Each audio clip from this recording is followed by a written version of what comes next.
Touring Cars est le plus grand service de location de camping-cars d'Europe. L'entreprise finlandaise propose des camping-cars entièrement équipés dans toutes les catégories. Il suffit de prendre possession de votre camping-car souhaité dans l'une des nombreuses agences de location Touring Cars en combinant une arrivée en avion et des vacances en camping-car. Le transfert gratuit entre l'aéroport et l'agence de location fait partie de l'offre de service. Profitez des vacances sans souci en camping-car. Nos conseils pour une conduite sûre et une gestion correcte du véhicule de location feront de vos prochaines vacances une expérience inoubliable. Vous trouverez d'autres détails sur l'utilisation du véhicule dans la notice disponible à bord. Nous vous souhaitons une bonne route et des vacances riches en aventures et détendues en camping-car hobby.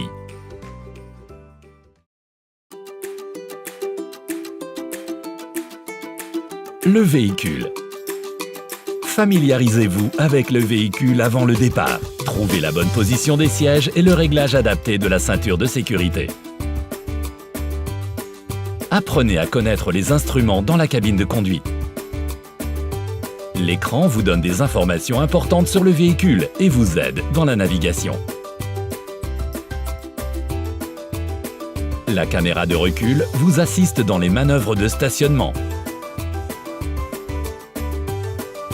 Vérifiez comment fonctionnent les feux et repérez comment actionner les essuie-glaces et le frein de stationnement.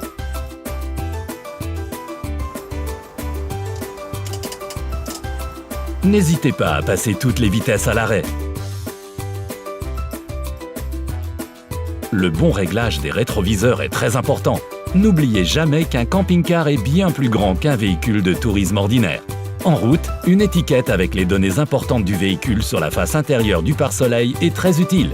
En cas de problème sur le véhicule de base Fiat, adressez-vous directement au service Fiat ou à un partenaire contractuel.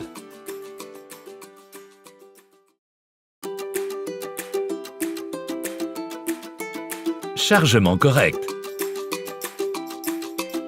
Un camping-car offre beaucoup d'espace de rangement pour vos équipements de loisirs et vos bagages de vacances. Mais veillez à correctement charger le véhicule et respectez strictement les limites de la charge maximale autorisée. Les objets encombrants peuvent facilement être placés dans les espaces de rangement extérieurs ou la soute garage arrière. Les bagages lourds devraient toujours être disposés à même le sol et sécurisés par des sangles. Assurez-vous que les bagages restent en place durant le trajet et que les trappes des compartiments soient bien fermées.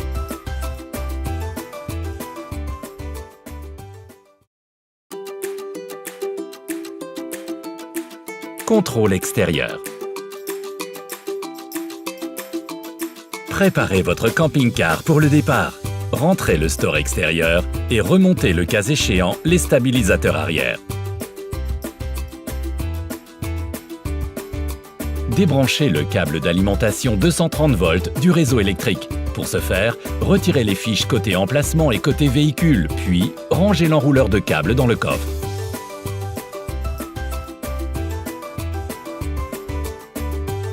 Remontez le marchepied de la porte d'entrée et verrouillez la porte extérieure.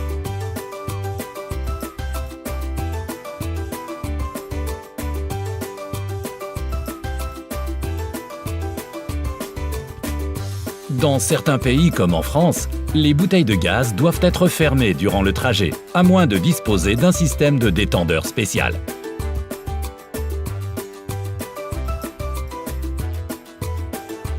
N'oubliez surtout pas non plus de replier l'antenne satellite avant de prendre la route.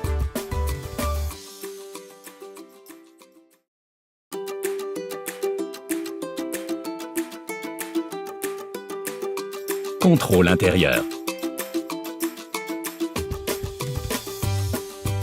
Fermez toutes les fenêtres et toits ouvrants avant le départ. Pour les grands toits ouvrants, respectez le marquage de fermeture rouge. Rangez tous les objets en vrac en toute sécurité dans les armoires et les compartiments et verrouillez les portes, trappes et tiroirs. Si nécessaire, rabattez le plateau de la table. Tournez les sièges de la cabine en position de conduite et assurez-vous du bruit émis par le blocage des deux sièges.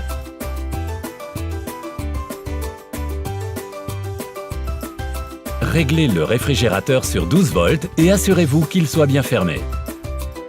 Contrôlez également le rangement correct de tous les accessoires de toilette et refermez bien la porte de la salle de bain.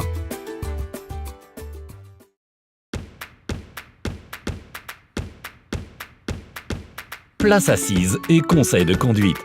Durant le trajet, respectez absolument le nombre de personnes autorisées pour le véhicule et n'occupez que les places assises munies de ceintures de sécurité. L'obligation de s'attacher vaut pour les places assises à l'avant comme à l'arrière. Durant le trajet, aucun passager ne doit se lever, déambuler dans le camping-car ou s'allonger sur un lit. Soyez conscient à tout moment des dimensions et du poids du camping-car. Il a notamment une distance de freinage plus longue et il est plus haut, plus large et plus long qu'une voiture ordinaire. Faites-vous assister par un passager lors des manœuvres de recul et de stationnement. Et faites attention aux branches basses. En tournant, n'oubliez pas que l'arrière du véhicule se déporte beaucoup. Respectez toujours une distance latérale adéquate et adaptez votre vitesse aux différentes situations du trafic.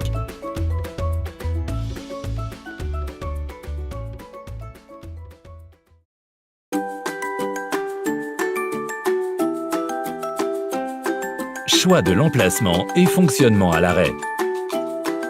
Choisissez la surface la plus plane possible pour stationner et au besoin faites-vous assister pour vous garer. De légères pentes et inégalités du terrain peuvent être compensées par des cales de blocage. Serrez ensuite le frein à main, enclenchez une vitesse et descendez si nécessaire les vérins de stationnement. Ils assurent la stabilité, mais ne doivent en aucun cas être utilisés pour ajuster la position du véhicule. Grâce à l'enrouleur de câbles embarqué, vous pouvez relier votre véhicule au réseau 230 volts de l'emplacement pour l'alimenter en courant électrique.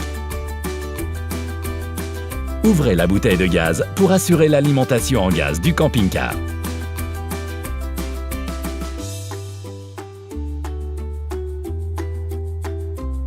Sur l'emplacement, l'alimentation du réfrigérateur devrait se faire par courant électrique de 230 volts ou par gaz. À cet effet, tournez le commutateur dans la position correspondante.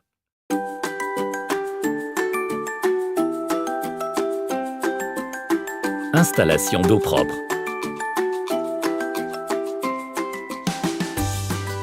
Avant le remplissage du réservoir d'eau potable, amenez le camping-car en position horizontale et fermez les robinets d'eau de la cuisine et de la salle de bain. Le cas échéant, fermez également la soupape de vidange du chauffe-eau. Actionnez le levier pour vider le chauffe-eau par le biais de la soupape de vidange. Avec un tuyau propre, le réservoir d'eau potable est facile à remplir par la goulotte de remplissage du camping-car.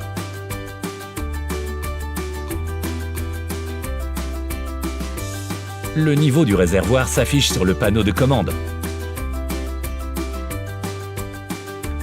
Après remplissage, mettez tous les robinets d'eau en position chaud et ouvrez-les pour déclencher la pompe à eau.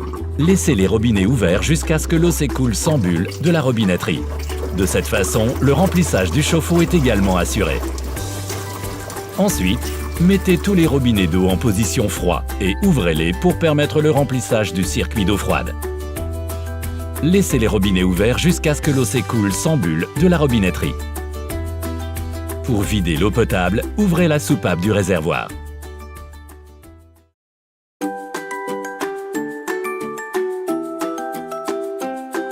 Eau usée.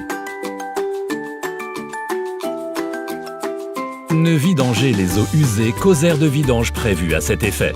La sortie du réservoir d'eau usée est située sous le véhicule. Pour vider le réservoir d'eau usée, dévissez le couvercle, puis ouvrez le clapet pour permettre l'écoulement des eaux usées.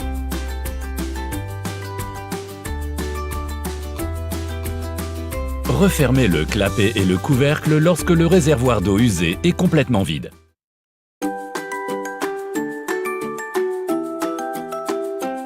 Préparez la cassette des WC. Le coulisseau des WC à cassette devrait rester fermé et n'être ouvert que pendant l'utilisation.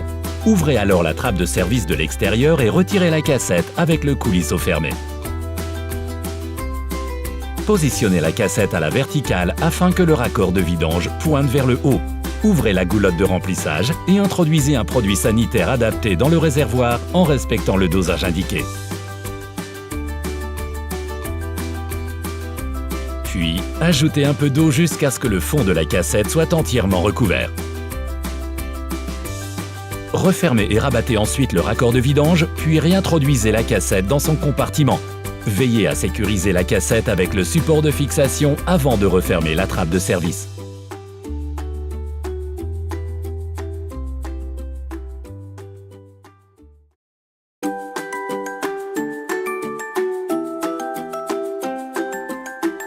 Videz la cassette des WC. Videz la cassette au plus tard lorsque la LED de l'indicateur de niveau s'allume. Le coulisseau des WC à cassette devrait rester fermé et n'être ouvert que pendant l'utilisation. Ouvrez la trappe de service, déverrouillez la cassette et retirez-la. Puis apportez la cassette à une station de vidange prévue à cet effet. Tournez le raccord de vidange vers le haut et ôtez sa fermeture.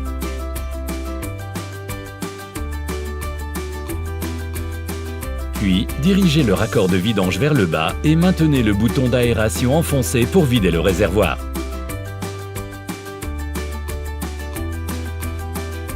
Rincez ensuite plusieurs fois la cassette à l'eau et ajoutez un produit sanitaire.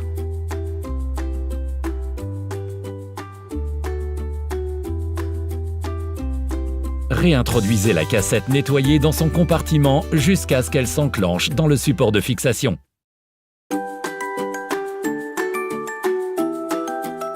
Installation du gaz. Les bouteilles de gaz se trouvent dans le coffre pour bouteilles de gaz. Il est accessible depuis l'extérieur. Ouvrez la bouteille de gaz raccordée pour assurer l'alimentation en gaz de toute l'installation. Durant le trajet, les bouteilles de gaz doivent être solidement arrimées. Chaque appareil à gaz dispose d'une propre soupape d'arrêt. Durant le trajet, ces soupapes devraient être fermées.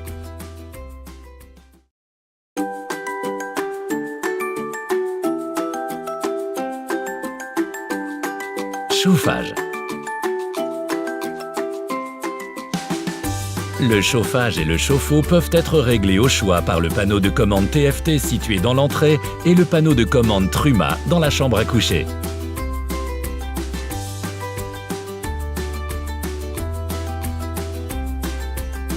La répartition de l'air chaud sur l'ensemble du véhicule s'effectue grâce à une série de sorties réglables.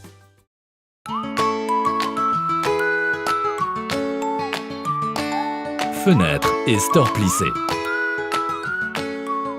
Pour assurer l'aération, les fenêtres se débloquent et peuvent s'ouvrir par palier jusqu'à un angle de 90 degrés. Les verrouillages de sécurité se débloquent par simple pression d'un bouton. La cassette combinée des fenêtres est dotée d'un store d'assombrissement et d'une moustiquaire. Pour fermer, soulevez légèrement la vitre afin de débloquer le verrouillage. La poignée de la fenêtre dispose également d'une position d'aération qui laisse subsister une petite ouverture. Pour l'ouverture des toits ouvrants, défaites le verrouillage et veillez à ce qu'il se bloque à nouveau après la fermeture. Le toit ouvrant est également doté d'un store plissé d'assombrissement et d'une moustiquaire plissée.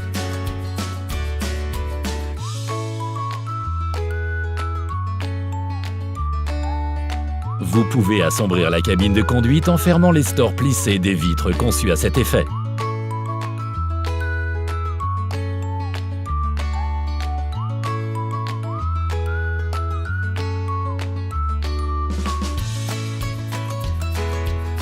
L'entrée dispose également d'une moustiquaire que l'on peut fermer tout en laissant la porte ouverte.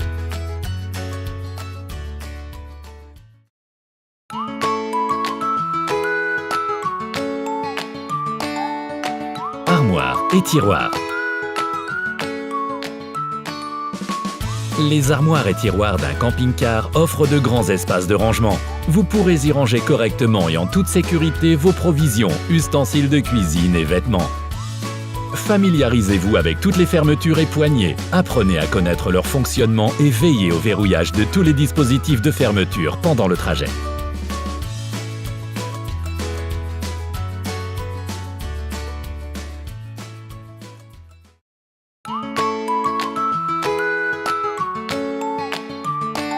Transformation des lits. Les camping-cars disposant d'un lit de pavillon sous le toit offrent des couchages supplémentaires. Le cas échéant, ôtez les appuis-têtes et les coussins avant de descendre le lit de pavillon.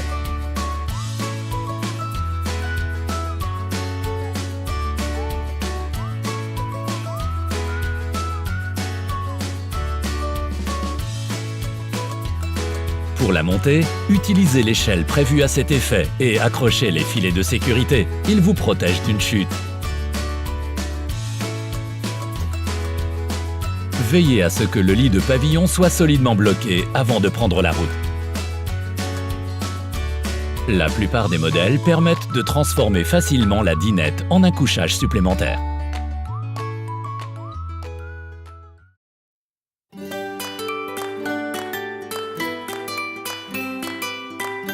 Réfrigérateur.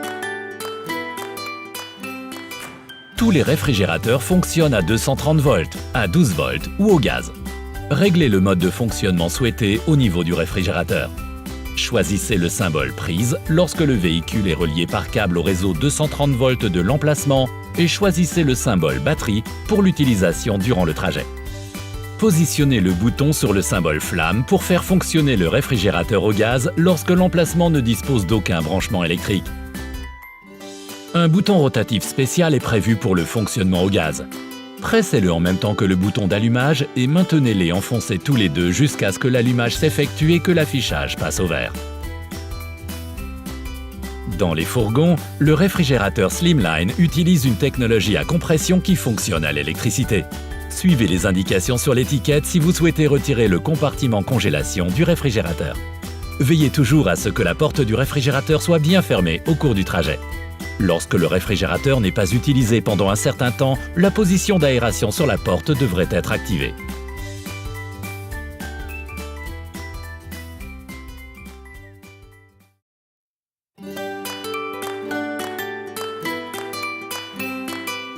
Réchaud à gaz. Chaque appareil à gaz possède une soupape d'arrêt clairement identifiée. Ouvrez la soupape d'arrêt correspondante pour enclencher l'alimentation en gaz.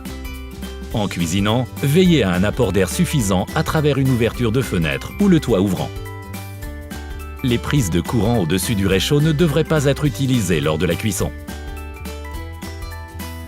L'allumage électrique de la flamme se fait par simple pression d'un bouton.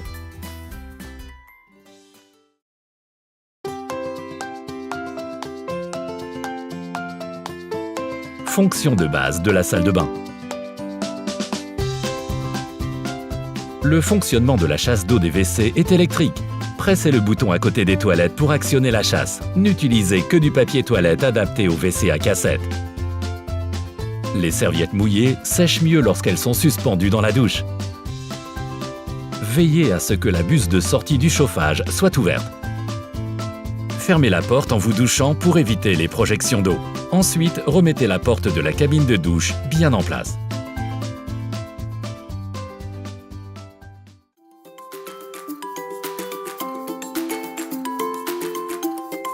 Technologie embarquée. Presque toute la technologie embarquée et tous les appareils techniques du camping-car peuvent être réglés et contrôlés par le panneau de commande TFT situé dans l'entrée. La conception claire du menu vous permet de procéder au réglage voulu par simple pression d'un bouton. Le chauffage et l'alimentation en eau chaude peuvent également être réglés très confortablement sur le panneau de commande installé près du lit. Le triple interrupteur à bouton poussoir vous permet de régler différents éclairages d'ambiance. Le commutateur d'éclairage principal est installé à portée de main dans l'entrée. Plusieurs prises de courant sont disponibles pour l'alimentation à 230 volts et 12 volts. La boîte de fusible est facilement accessible sous le siège passager.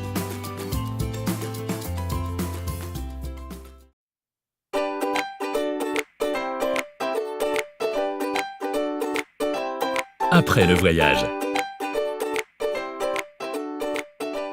Éteignez d'abord le commutateur principal sur le panneau de commande pour désactiver la pompe à eau. Puis, ouvrez tous les robinets. Videz le réservoir d'eau propre pour purger les circuits d'eau. Vidangez les eaux usées dans une aire prévue à cet effet.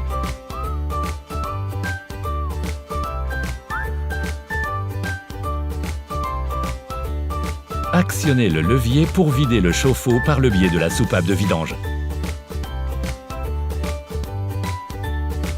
Videz également la cassette des WC. Nettoyez-la soigneusement et fermez la bouteille de gaz.